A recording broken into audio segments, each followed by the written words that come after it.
गड़गड़ाहट, एक आसमान फाड़ देने वाली गूंज ने आकाश को कंपा दिया।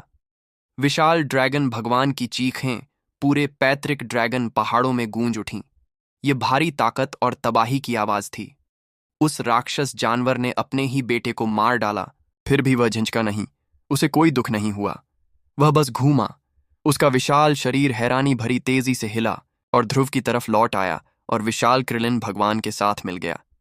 जब वे पैतृक ड्रैगन कबीले के खंडहरों से गुजरे तो उन्होंने अपने पीछे सिर्फ मौत छोड़ी। जो लोग अभी भी जिंदा थे, आखिरी बचे हुए ड्रैगन, वे बस लाचारी में देखते रहे। उनकी दुनिया ही उजड़ गई थी।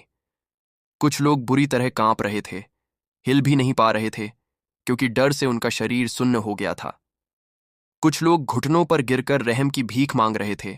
उनकी आंखों में ऐसे सवाल थे जिनका जवाब कभी नहीं मिलना था। कुछ लोग चीख रहे थे, पागलों की तरह रो रहे थे, अपने प्यारों को आखिरी बार गले लगा रहे थे, ये जानते हुए कि उनका वक्त आ गया है। इस तबाही को किसी से कोई मतलब नहीं था। उसने सुना, उसे कोई परवाह नहीं थी। उसने देखा नहीं। चाहे वे बुजुर्ग हों जो हजारों सालों से जिंदा थे, या जवान जो अभी बड़े भी नहीं हुए थे, या फिर अपने माँ बाप की गोद में बैठे बच्चे, सबका नसीब एक जैसा था। तबाही के पंजे उन सब तक पहुंच गए। एक एक करके वे मिट गए। एक जमाने का शानदार पैतृक ड्रैगन कबीला, एक नस्ल जो न जाने कब से चली आ रही थी, अब खत्म हो चुकी थी। शायद यह उसके चारों ओर फैली मौत की वीरानगी थी, या शायद उसकी आत्मा पर किसी अनदेखे बोझ का वजन था। लेकिन ध्रुव ने अपनी आंखें बंद कर लीं। उसने कत्लेआम को नहीं रोका। उसने किसी को छोड़ने का हुक्म नहीं दिया। उसने इसे बस चलने दिया। अथाह जानवरों को सब कुछ तबाह करने दिया। यह दया नहीं थी, यह कोई अफसोस नहीं था, यह एक जुर्म था। यह जुर्म का एहसास भी नहीं था। और फिर भी उसने अपनी आंखें बंद कर लीं। उसके हाथ बहुत पहले से ही खून से रंगे हुए थे। जलते हुए स्वर्ग कबीले से लेकर ताकतवर तलवारों के इलाके तक, उत्तरी दिव्य क्षेत्र के बीच के खंडहरों तक, गहरे समुद्र के देव क्षेत्र तक, और उसके बाद हुई तबाही तक, ध्रुव ने जितने लोगों को मारा था उनकी गिनती करना भी मुश्किल था। और फिर भी उसने अपनी आंखें बंद करना ही चुना। यह पछतावा नहीं था, बस यही एक काम बचा था जो किया जाना था। तबाही और बर्बादी की आवाजें धीरे धीरे धीमी पड़ गईं, क्योंकि जिंदगी के आखिरी निशान भी मिट गए। एक भी ड्रैगन नहीं बचा। ध्रुव की दिव्य समझ सही थी। हर ड्रैगन खत्म हो गया था, सिर्फ जिस्म से ही नहीं बल्कि आत्मा से भी। आखिरकार उसने अपनी आंखें खोलीं। जब वह नीचे उतरा तो उसकी निगाहें ठंडी और बेरंग थीं। वह उन खंडहरों के बीच उतरा जो कभी पैतृक ड्रैगन कबीले का शानदार घर हुआ करता था। उसके पैरों ने एक आलीशान इमारत के टूटे हुए टुकड़ों को छुआ, एक मजबूत ढांचा जो किसी तरह तबाही झेल गया था। बिना किसी झिझक के आगे बढ़ते हुए वह उसके उजड़े हुए हॉल से गुजरा, जहां पुरानी ताकत के निशान अभी भी हवा में तैर रहे थे। उसे मलबे के अंदर एक बंद हॉल तक पहुंचने में ज्यादा वक्त नहीं लगा। एक ऐसी जगह जो कई दीवारों से सुरक्षित थी, मजबूत मोहरों की परत दर परत जो कभी बहुत ताकतवर हुआ करती थीं, पर अब वे बेकार थीं। इस तरह की रुकावटें अपने आप को बनाए रखने के लिए आत्मा के टुकड़ों पर टिकी होती हैं। और अब जब उन आत्माओं के मालिक मर चुके हैं, ध्रुव की ताकत के सामने वे रुकावटें हवा में फुसफुसाहट की तरह गायब हो गईं। वह आगे बढ़ता गया, पुराने ड्रैगन कबीले के खंडहरों के नीचे और गहरे उतरता गया। हर कदम के साथ हवा भारी होती जा रही थी, और जैसे जैसे वह अनजाने में आगे बढ़ रहा था, पुरानी ताकत के निशान और भी घने होते जा रहे थे। आखिरकार वह एक बहुत बड़े हॉल के सामने पहुंचा, जिसका जबरदस्त आकार ही उसकी अहमियत बता रहा था। उस पर शानदार और गंभीर ड्रैगन की मूर्तें खुदी थीं, जो वेदी के दरवाजे पर खड़े पहरेदारों, हमेशा के रखवालों जैसे लग रहे थे। हॉल के बिल्कुल आखिर में एक बहुत बड़ा पत्थर का दरवाजा उसके सामने आ गया। उसकी सतह पर ड्रैगन की बारीक नक्काशी थी, जो पत्थर में इतनी गहराई से उकेरी गई थी कि वे लगभग जिंदा लग रहे थे। उनकी आंखें एक पुरानी गहरी मौजूदगी से चमक रही थीं। देखने वाले को कंपी छूट जाए। फिर भी ध्रुव झिझका नहीं। धड़कते दिल के साथ वह आगे बढ़ा और दरवाजे पर हाथ रखकर अपनी पूरी ताकत लगा दी। उसकी ताकत आसमान को चीर सकती थी, एक ऐसा लेवल जो हजारों और फिर भी दरवाजा नहीं हिला, 1 इंच भी नहीं। उसे एहसास हुआ। उसी पल ध्रुव को याद आया विहान्नी के शब्द। जैसे ही उसने अपना हाथ उठाया, उसकी उंगलियां फट गईं और खून की बूंदें उस अक्षर पर गिरीं। एक गहरी पुरानी गूंज उठी। धीरे धीरे वह हल्की हल्की चमक रही थी, मानो दरवाजे के पार कुछ अद्भुत चीज बन रही हो। विशाल दरवाजा कांप उठा। ड्रैगन की नक्काशी मानो अपने असली मालिक को पहचान रही हो। धीरे धीरे पत्थर अपनी जगह से हट गया। जैसे ही वह चौड़ा खुला, ध्रुव को अंदर आने का न्योता दे रहा हो। दहलीज के पार उसके अंदर एक बेचैनी थी और ध्रुव बिना किसी झिझक के आगे बढ़ गया। हल्के सोचे समझे कदमों से ध्रुव धीरे धीरे कमरे में आगे बढ़ा। जैसे ही उसने दहलीज पार की, विशाल पत्थर के दरवाजे उसके पीछे बंद हो गए, जैसे कि उसे ऐसी जगह में कैद कर लिया हो जहां वक्त का कोई असर नहीं था। लगभग तुरंत ही कमरा रोशन हो उठा। दिए जल उठे। एक पुरानी सुनहरी रोशनी बिखेर रहे थे जिसने पूरी जगह को रोशन कर दिया। लेकिन ये कोई मामूली दिए नहीं थे। हर एक ड्रैगन की आग से जल रहा था। उनकी लपटें हमेशा के लिए थीं, जो बीतने के ड्रैगन की अशुद्धियों से पाक थीं, जिनमें से हर एक इतिहास का वजन और कुछ इच्छा शक्ति के निशान लिए हुए था। हवा में एक अजीब वजन था, इतना ज्यादा कि मानो वह किसी को गहरी नींद में सुला रहा हो। यह एक पवित्र आराम करने की जगह थी जिसमें कोई आम इंसान कभी नहीं। यह एक पवित्र छोटी थी। जैसे ही ध्रुव ने ठंडी पुरानी हवा में सांस ली, उसकी निगाहें कमरे के बीचों बीच टिक गईं। यहां एक विशाल पत्थर के ताबूत पर जो मां उसके अंदर आराम कर रही हैं, वह सो रही हैं। विहान्नी के शब्द उसके मन में गूंज रहे थे। हर शब्द उसके मन पर भारी बोझ डाल रहा था। उसकी दिल की धड़कनें तेज हो गईं। वह अपने जज्बातों से लड़ने लगा, फिर भी उसने खुद को काबू में रखा। वह कदम दर कदम आगे बढ़ा, दम घोंटू। पैतृक ड्रैगन कबीले में एक सदस्य इस नज़ारे को देखने के लिए पुराना, ताकतवर, क्योंकि इस हॉल में जितना आगे कोई बढ़ता था, उसका वंश उतना ही शुद्ध होता था। ड्रैगन की आभा ने जितना आगे कोई बढ़ता था, उसका वंश उतना ही शुद्ध होता था। और फिर भी ध्रुव, एक इंसान, बिना किसी रुकावट के आगे बढ़ रहा था। ड्रैगन की आत्मा ने उसे रोकने के बजाय उसका स्वागत किया। ड्रैगन की आभा ने उसे रोकने के बजाय उसका स्वागत किया। और जैसे ही वह पत्थर के ताबूत के पास पहुंचा, उसे पता चला कि वह ठीक वहीं है जहां उसे होना चाहिए। बेशक ध्रुव ड्रैगन वेश धारण जाने से पहले ही वह ठीक बंधनों का कोई आभास हुआ था, इसलिए उन्हें शिखरों के पास उनको कोई आभास हुआ था।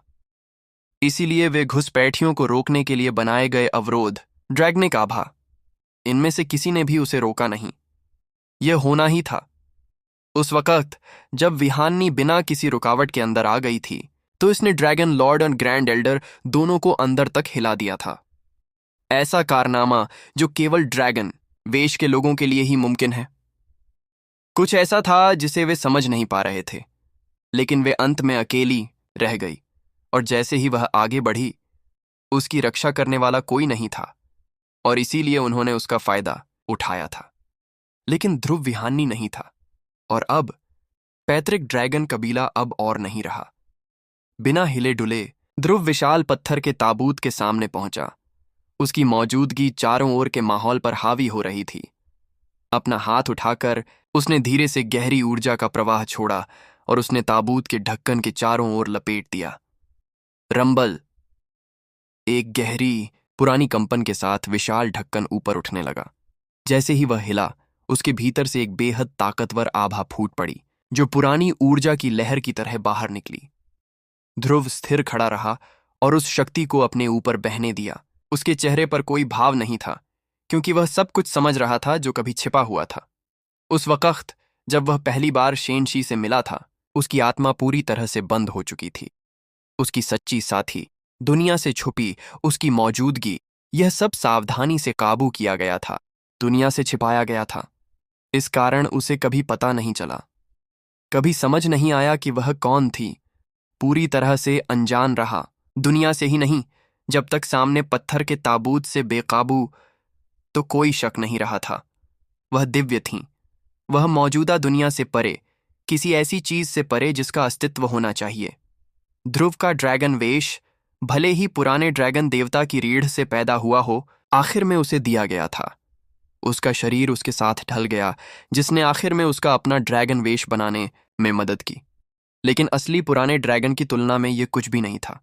किसी भी जिंदा ड्रैगन भगवान की तुलना में शुद्ध और बेहतर। शेनशी की तुलना में यह कुछ भी नहीं था। उसकी ड्रैगन वाली आभा में उसकी अपनी आभा से कहीं ज्यादा थी।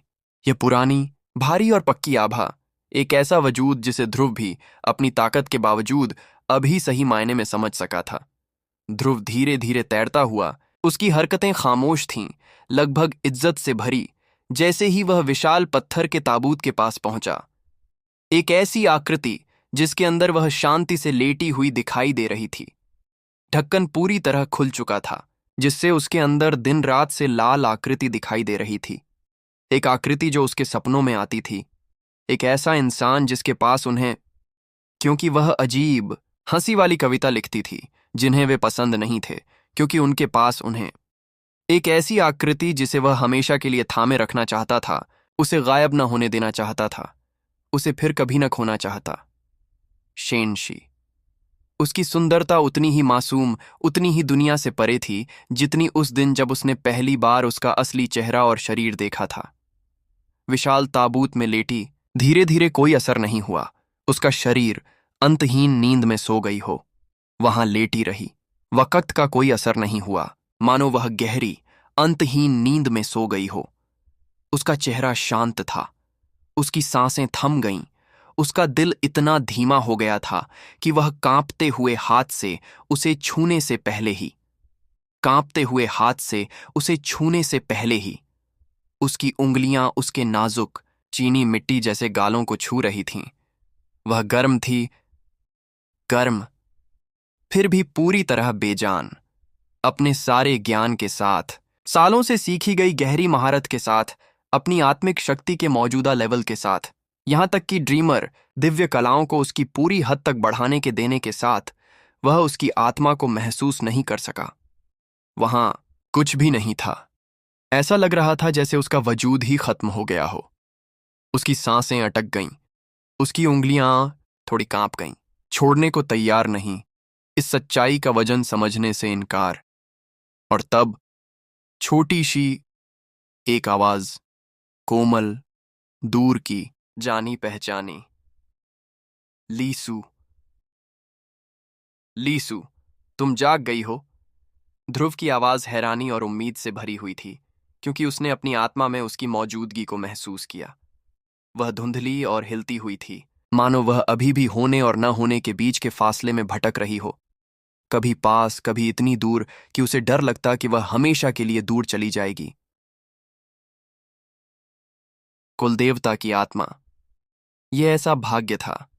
मैंने इसे महसूस किया था, आपकी आत्मा को जगाने, और महसूस किया था मजबूत, और इसने मुझे ठीक कर दिया था।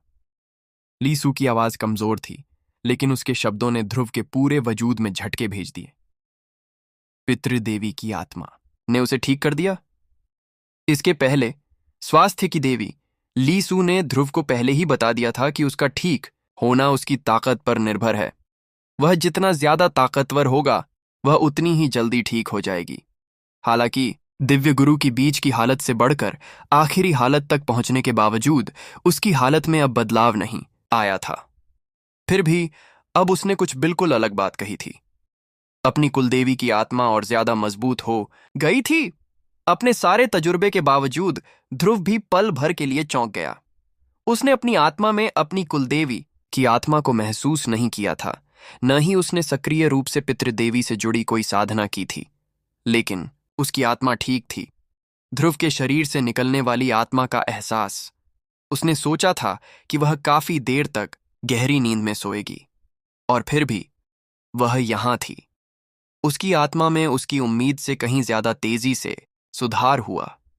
यह इतना अचानक था कि उसके पास इसका कोई जवाब नहीं था। ध्रुव अभी भी अपनी भावनाओं के तूफान में फंसा हुआ था। शुरू में तो अपनी कामयाबी के बारे में पूरी तरह आश्वस्त नहीं था, लेकिन अब जब उसका मन शांत हो गया था, उसकी अपनी इंद्रियां बढ़ गईं। उसकी साधना का स्तर शक्तिशाली हो गया था। बेशक उसने अपनी शक्ति बढ़ गई थी। शरीर पर फैलना काफी। फिर भी इसके अलावा वह कुछ भी अलग महसूस नहीं कर सका। बदलाव का कोई साफ सबूत नहीं था। अलग दिव्य सार में कोई बदलाव नहीं था, सिवाय इसके अलावा वह अनकही बातों को कुलदेवी की आत्मा की अचानक मजबूत हो गई थी।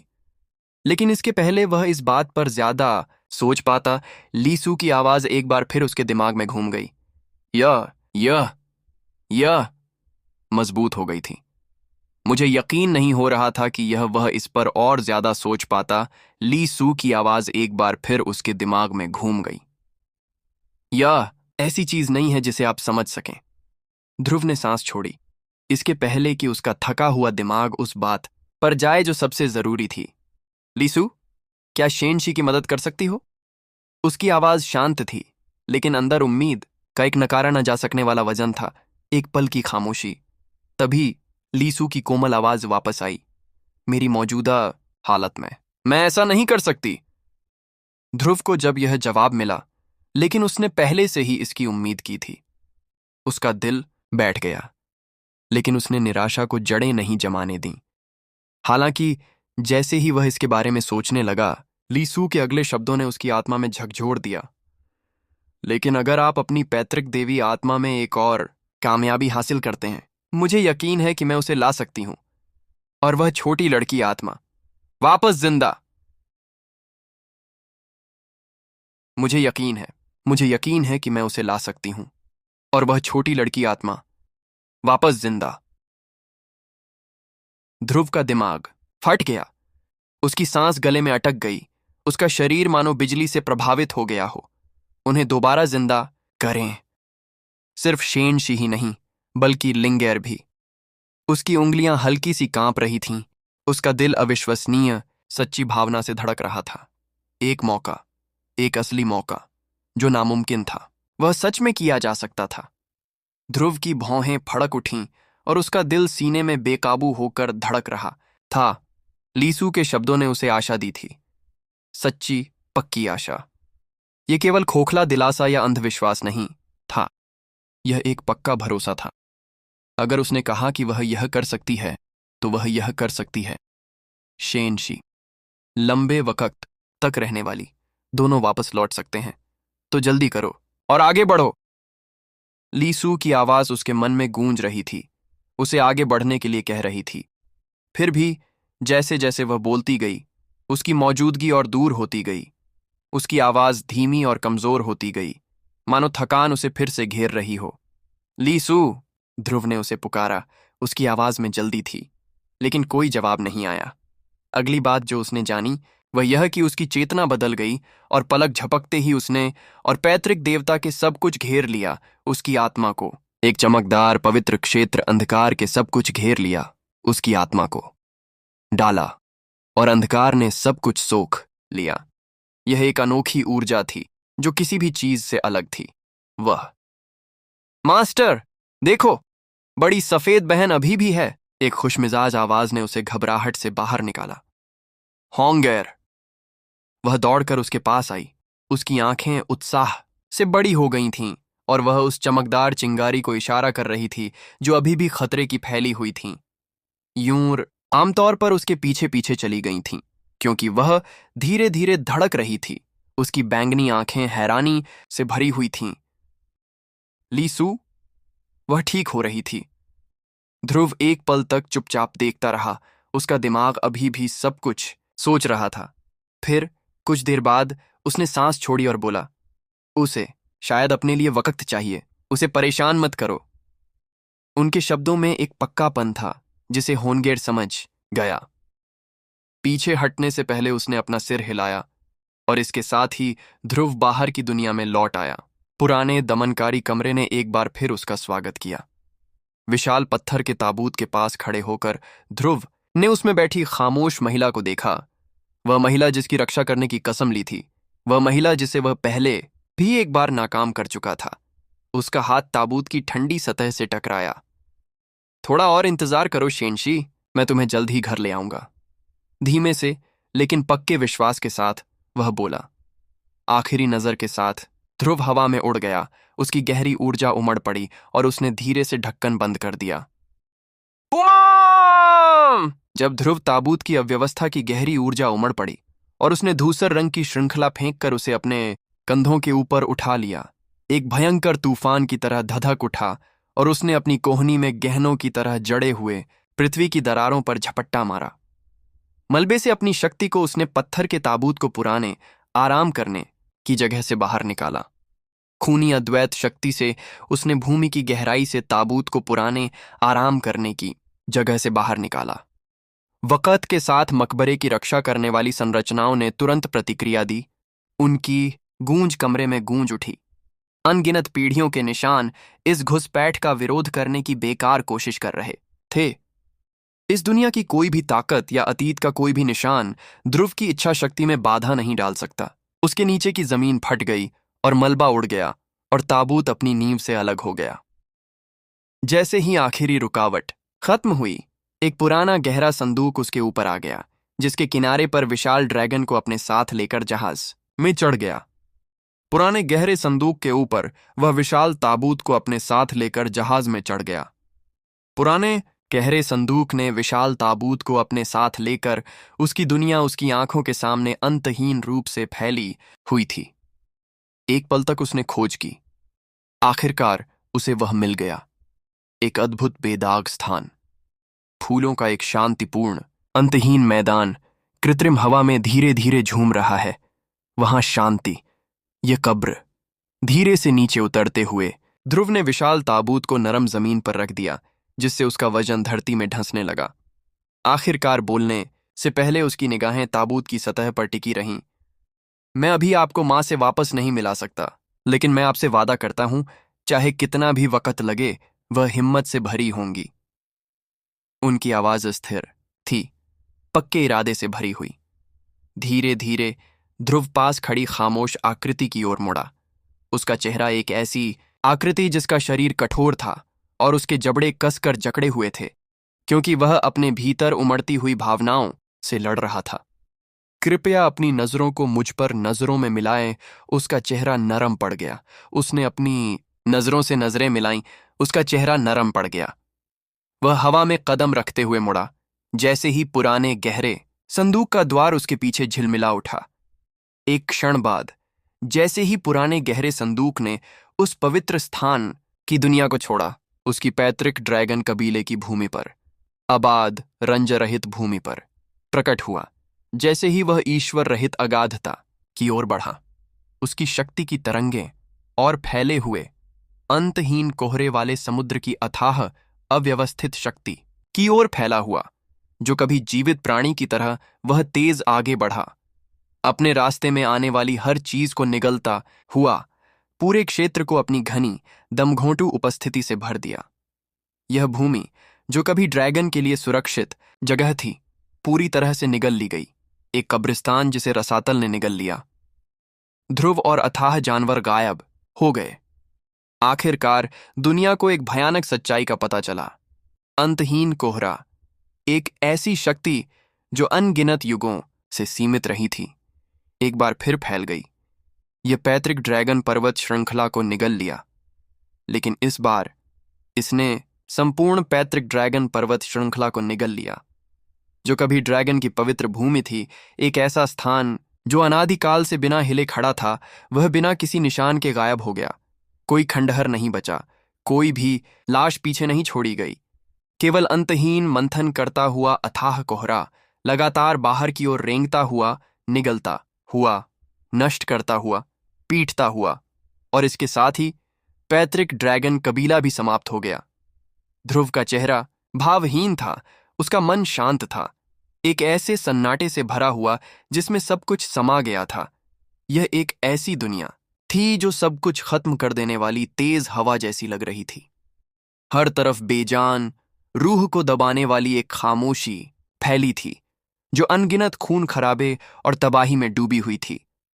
रसातल के हुक्म पर विशाल जानवर आगे बढ़ गए। उनके बड़े बड्ढे जिस्म उसे रौंदते और धकेलते हुए कोहरे में गायब हो गए। शायद यह उसके दिल में रसातल के खिलाफ गुस्से की वजह से था, या शायद कुछ और गहरा था। उसके अंदर कुछ बेचैनी थी। खालीपन में ध्रुव को अपनी चिड़चिड़ाहट बढ़ती हुई महसूस हो रही थी। और यह सन्नाटा उसके दिमाग को खाए जा रहा था। उसने धीरे से सांस छोड़ी। यह वह जगह नहीं थी जहां उसे होना चाहिए था। उसका जिस्म धुंधला हुआ और अगले ही पल वह पुराने गहरे संदूक की दुनिया में पहुंच गया। जैसे ही वह वहां पहुंचा, उसकी रूहानी समझ बाहर की ओर फैल गई और वह उसे खोजने लगा जिसे वह पहले से ही जानता था। कुछ ही पलों में उसने खुद को उस चट्टानी ताबूत की ओर खींचता हुआ पाया।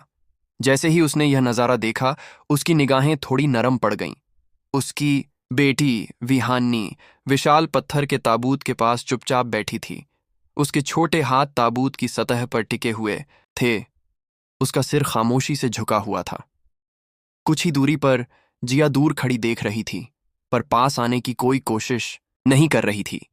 उसकी मौजूदगी एक साए की तरह थी, खामोश, ठहरी हुई, हमेशा मौजूद, पर कभी दखल अंदाजी नहीं करती। कुछ पल के लिए ध्रुव ने अपनी आंखें बंद कर लीं। उसने उस नज़ारे को अपने मन में बसने दिया और अपने ख्यालों को इकट्ठा करने के लिए खुद को मजबूर किया। एक गहरी सांस, काबू पाने की एक कोशिश। जब आखिर में उसने अपनी आंखें खोलीं, तो वह मुड़ा और दूसरी दिशा में उड़ गया। शायद ऐसा इसलिए था क्योंकि इतने लंबे समय से उसे खाए जा रहे सारे गुस्से, नफरत और अंधकार को जीवन की देवी से निकलने वाली गहरी रोशनी की ताकत ने साफ कर दिया था। शायद ऐसा इसलिए था क्योंकि लंबे समय के बाद पहली बार उसका मन साफ था। लेकिन अब जैसे ही गुस्से का कोहरा छौंटा, उसका जिस्म थोड़ा कांप उठा। दर्द से नहीं, थकावट से नहीं, लेकिन ऐसा कुछ था, कुछ गहरा, सच्चा और बेकाबू उसके अंदर उभर रहा था। लेकिन ऐसा कुछ था जिसका वह सामना नहीं करना चाहता था। ध्रुव ने अपने दांत पीसते हुए उन ख्यालों को दूर कर दिया, लेकिन उसने जितनी भी कोशिश की, वह लगातार इनकार करता रहा। शैतान रानी, एक बार फिर से। ध्रुव की आवाज फुसफुसाहट से थोड़ी ही ऊंची थी। उसके शब्द उसके आसपास के सन्नाटे में बिखर गए। उसका दिल धड़क रहा था। यह दर्द किसी जिस्मानी घाव से नहीं, बल्कि किसी बहुत कहीं गहरे घाव से। आप ठीक कह रही थीं। वह आज बहुत आगे निकल गया था। उसने अनगिनत लोगों की जान ली थी, इतनी ज्यादा कि वह कभी गिन भी नहीं सकता था। और फिर भी यह उसके हाथों पर लगा खून नहीं था जो उसे परेशान कर रहा था। यह बेरहमी थी।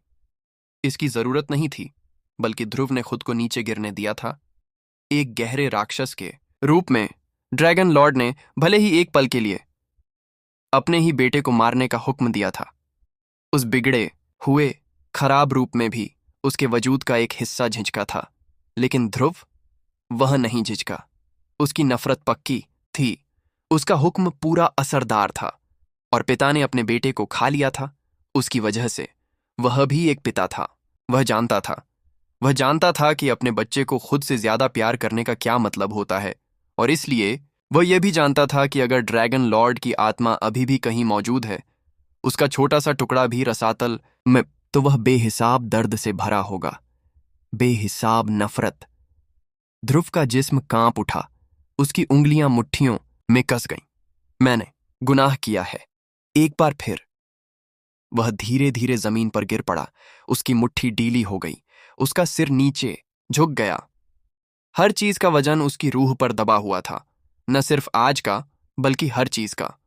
उसने जितने भी लोगों की जान ली थी, उसने जो भी फैसले किए थे, सारी नफरत जो उसने सही थी, वह जितना ज्यादा गहरे रसातल में डूबता गया, उतना ही ज्यादा वह खुद को खोता गया। लेकिन ईश्वरीय क्षेत्र को जिंदा रखने के लिए यही एकमात्र रास्ता था।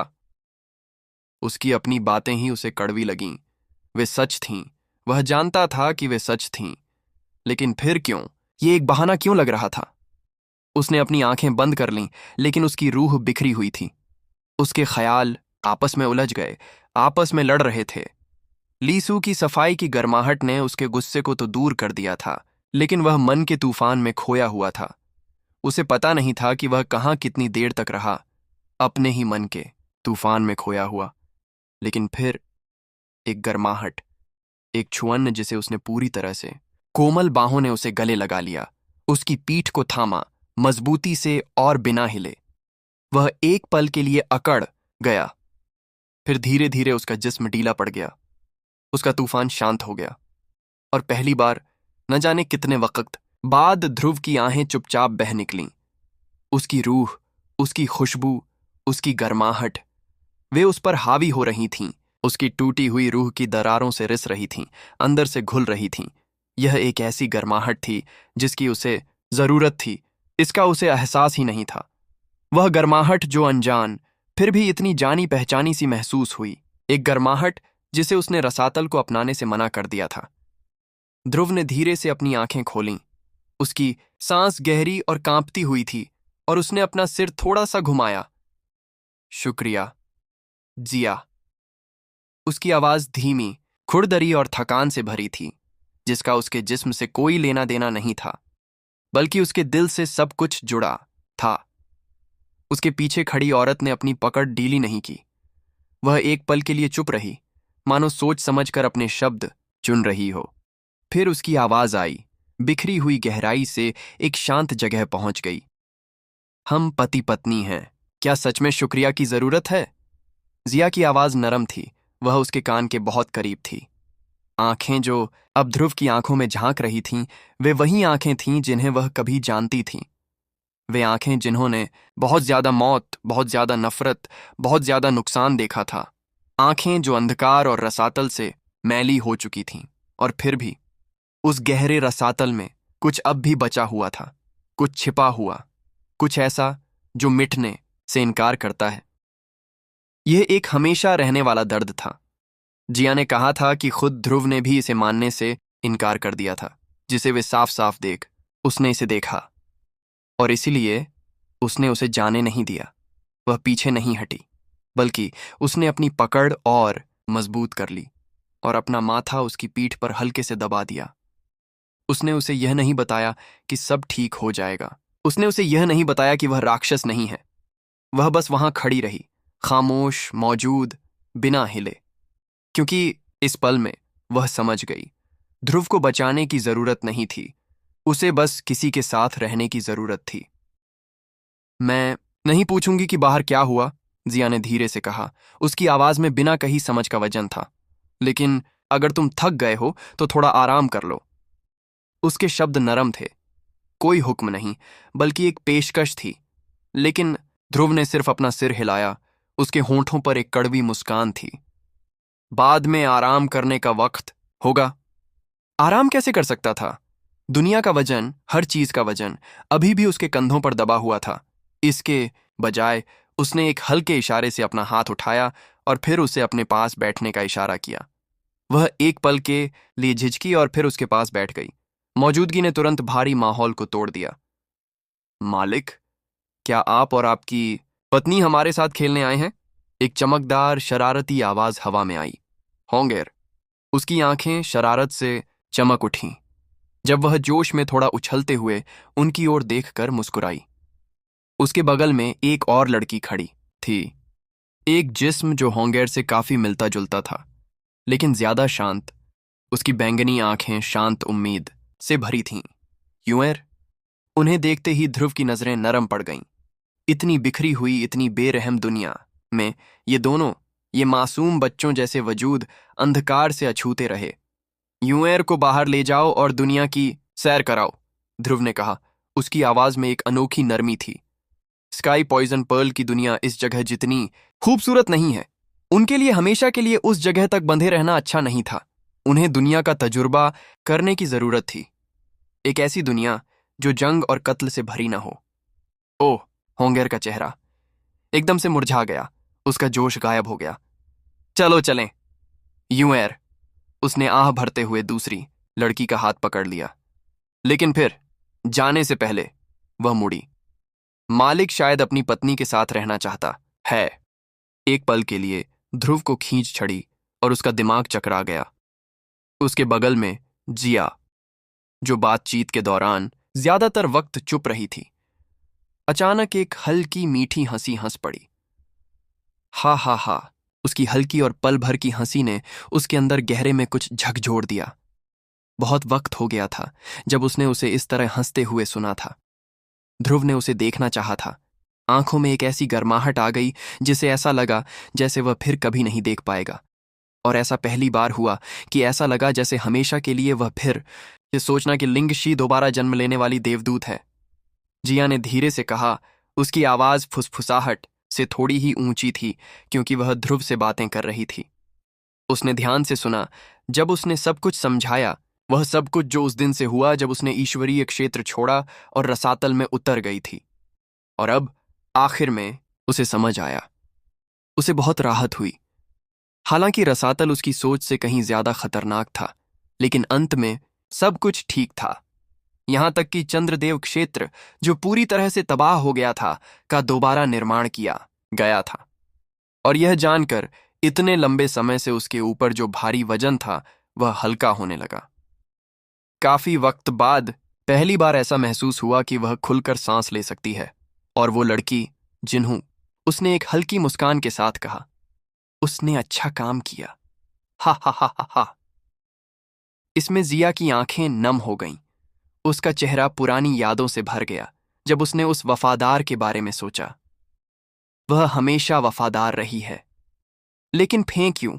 उसकी आवाज धीमी हो गई, मानो उस फैसले का वजन अभी भी उसके मन में था। लेकिन मुझे खुशी है कि अब वह ठीक है। उसका मन अतीत की उन चीजों की ओर भटका जो उसने चंद्रदेव सम्राट के रूप में बिताए थे और जिन्होंने बिना टूटी वफादारी के साथ उसकी सेवा की।